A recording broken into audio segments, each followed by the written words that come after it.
뭐 꼭 읽어야 되는지는 모르겠습니다만 탄력받는 홍준표, 탄력받은 입입니다.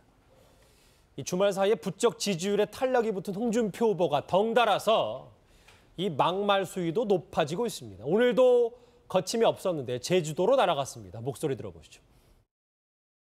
1번, 3번 후보는 일란성 쌍둥이라니까요. 누굴 찍어도 똑같습니다.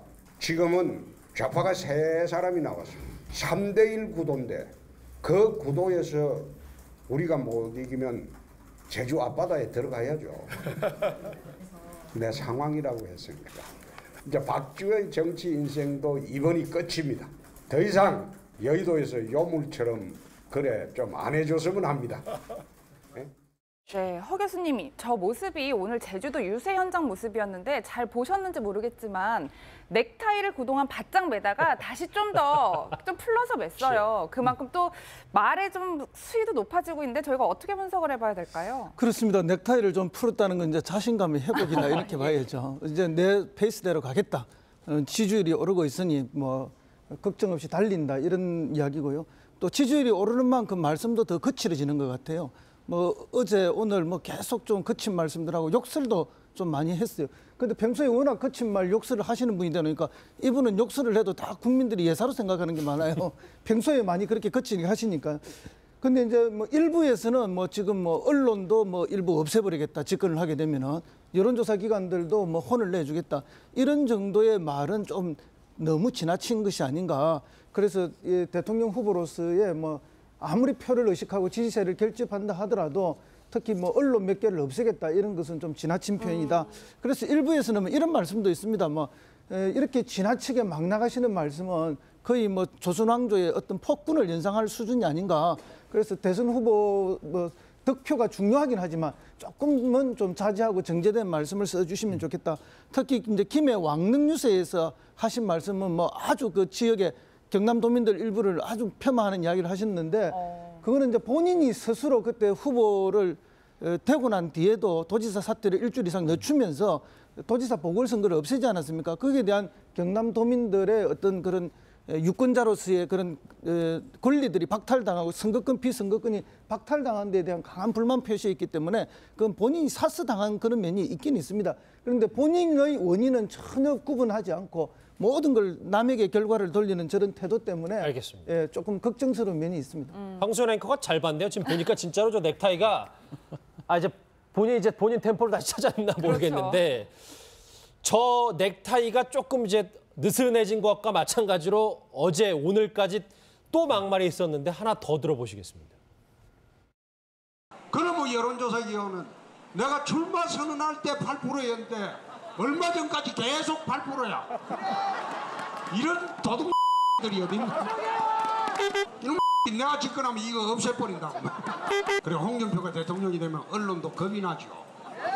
그러니까 어떻게 해서라도 대통령 안 시키려고 온갖 들을 다 해요.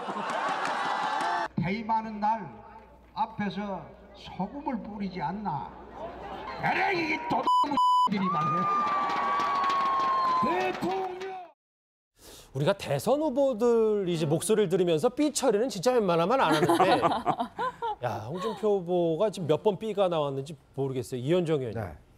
앞으로 8일 남았는데 더 세질 거 아닙니까? 더 험악해지면 어떡합니까? 글쎄 뭐 노래방도 아니고 뭐 유세하시면서 계속 노래를 부르고 다니시고 또 이렇게 여러 가지 또 말도 보면 그 뭐 어떤 친근감의 표현이라고 하지만 좀 대권 후보로서 정말 이게 우리가 참 입에 담을 수 없는 이야기들을 많이 하시는 것 같은데 어떤 면에서 참 보수의 품격 뭐 이런 것들 다시 한번 생각해 보게 합니다. 그렇지만 일단 이게 지금 뭐 어느 정도 먹혀 들어간다고 생각하기 때문에 뭐 계속 뭐 제가 볼 때는 선거 끝날 때까지도 본인은 저런 식으로 해서 하여튼 좀 그 보수층들을 끌어안겠다 뭐 이런 전략 같아요. 근데 참 우려되는 것은 지금 뭐 함부로 없애겠다 뭐 이런 이야기를 하는데 특히 이제 보수의 가장 기본적인 것이 법치 아니겠습니까? 그렇죠. 법에 따라서 모든 걸 하는 것인데 본인이 무슨 권한으로 여론사를 없애고 무슨 권한으로 무슨 방송을 없애겠다는 겁니까? 그런 것 자체는 무슨 독재를 하겠다는 이야기밖에 되지 않는데 뭐 최근에 보면 하여튼 이 말 자체 어떤 뭐 그동안 여러 가지 좀 그 플러스된 요인 측면도 있지만 제가 볼 때 홍 지사가 이제는 조금 국민 전체를 보는 선거를 해야 되지 않겠는가 싶어요. 물론 뭐 선거로서 흥미는 있고 재미는 있을 수 있겠지만 저는 어떤 그 품격 자체가 결국 우리 정치에 대한 혐오감들을 더욱더 증대시키는 것이 아닌가라는 그런 우려스러운 대목입니다. 예. 이종. 예, 이종구 실장님 네. 이렇게 뭐 후보 본인은 강한 말을 쏟아내고 또 가족들의 모습을 보면 돌아다니면서 이제 노래도 하고 뭐 춤도 추고 이런 유세 모습들이 보이더라고요. 네네. 이게 일종의 유세 뭐 선거 유세 전략이다 저희가 이렇게 평가를 해야겠죠. 놀라운 전략이죠. 다 돌이켜보면 홍준표 후보가 시작했을 때 얼마나 어려운 환경이었습니까? 박근혜 대통령 탄핵되고 구치소에 수감되고 그런데 홍준표 후보가 받아야 될 지지 기반의 가장 큰 것이 대구 경북 지방이잖아요. 뭐 물론 부산 경남도 있지만 그런데 처음 시작도 굉장히 단단히 미약한 데서 시작했는데 아까 참 홍준표 후보 언론 비판 많이 하셨는데 네. 사실은 언론의 힘을 가장 많이 받으신 거 아니에요?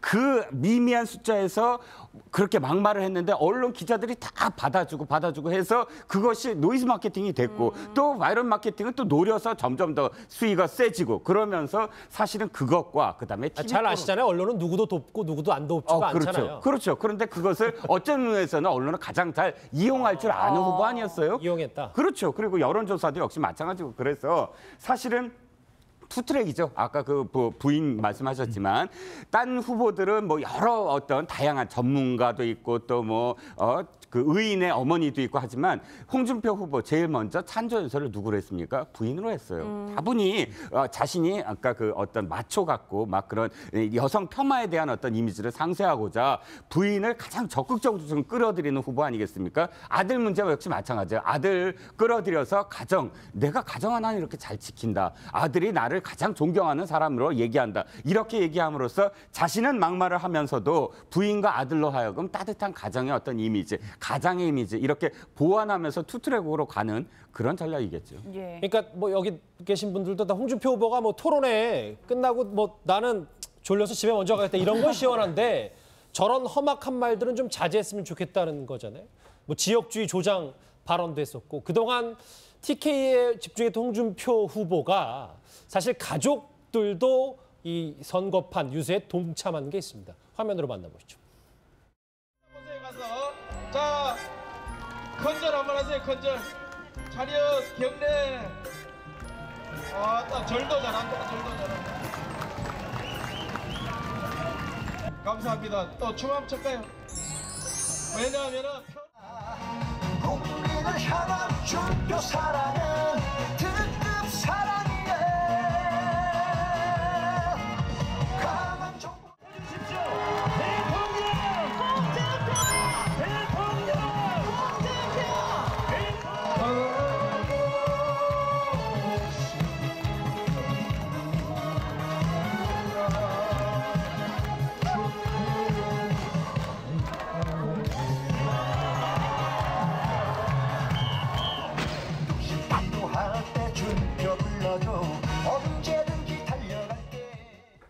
그러니까 분석하신 대로 막말, 거친 말은 쏟아내고 가족들은 춤추면서 이제 유세 현장에서 보듬어주고 이제 양동작전. 허 교수님. 근데 이제 홍준표 후보가 지금까지 표되는 곳만 유세 간다는 뭐 일부 비판도 있었는데 이제 광주를 간다는 얘기가 있어요. 그렇죠. 호남을 한 번도 안 갔죠. 그리고 뭐 어차피 나한테 안 찍어줄 갈 필요가 없다는 식으로까지 뭐 극단적인 말씀을 하셨는데 결국 그런 비난이 많이 쏟아지니까 안 갈 수는 없죠. 그래서 이제 뭐 오늘 제주 갔다가 또 호남을 방문하는 것으로 그렇게 알려졌습니다.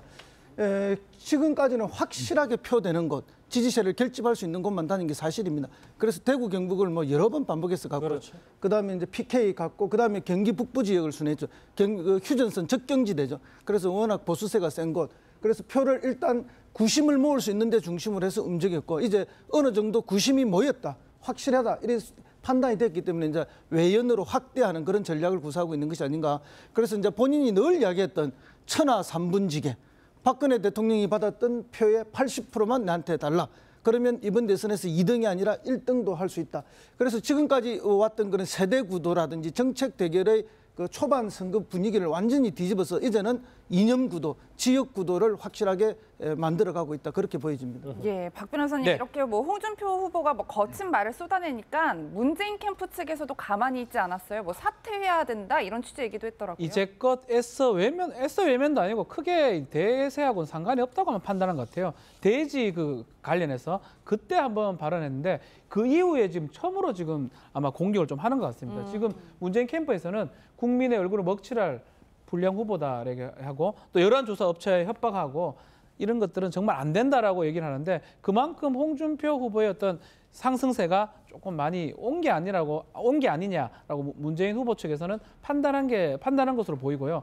결국 홍준표 후보의 뭐 저런 행보, 서민 또 이념, 지역 저런 부분들이 어느 정도는 지금 많이 먹혀들고 있다고 지금 보이는 것입니다. 예. 그러게요. 일단 뭐 어느 정도 작전은 성공했다 이런 평가들이 많아서요. 홍준표 후보는 공공연하게 본인이 좌파 저지가 이번 대선 핵심이라고 이렇게 던지고 있습니다. 그러기 위해서는 이제 박근혜 전 대통령 지지층도 끌어안아야 하는데 말이죠. 친박 김진태 의원의 지지 연설부터 한번 들어보실까요?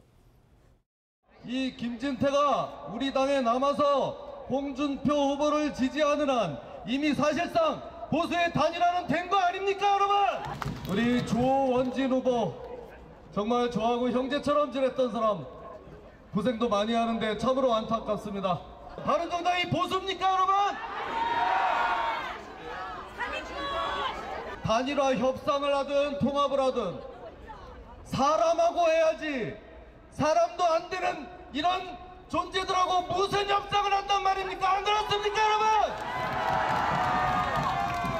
네, 뭐 이현정 의원님 네. 일각에서는 박사모의 지지가 홍준표 후보에게 갔다라는 말도 있고 또 이 모습을 보니까 홍준표 후보가 왜 박 전 대통령의 건강 이상설을 제기하는가 싶기도 하고 여러 생각이 드네요. 예. 그렇죠. 이제 어쩌면 그 태극기 그 집회 세력들의 어떤 지지를 받기 위한 뭐 어떤 그 전략적 연대라고 보여지는데 한편으로 보면 홍준표 후보한테 상당히 좀 양날의 칼이 있는 것 같아요. 왜냐하면 지금 이제 지지도를 좀 더 높이는 데는 뭐 플러스가 될 겁니다만은 또 한편으로 봐서는 결국 지금 자유한국당이 그동안 친박들을 좀 쫓아낸다든지 징계한다든지 그러면서 뭔가 좀 개혁을 한다든지 이게 다 이제 도루묵된 거 아니겠습니까? 예. 결국 예전에 새누리당으로 다 돌아간 것이죠. 그러니까 뭐 더 이상 자유한국당이라고 당명도 바꿀 필요가 없을 정도로 사실 새누리당화 돼버린 거 지금 아니겠습니까? 도로 새누리당이다. 그렇죠. 이렇게. 왜냐하면 지금 뭐 나갔던 친박하고 다 합쳐져서 지금 아무것도 없이 또 본인 스스로 탄핵이 잘못됐다라고 이야기를 하고 있고 그다음에 헌법재판의 탄핵 결정문을 무슨 자범들 지금 뭐 결정문이라고 그렇죠. 이야기를 하고 있는 걸 보면 예.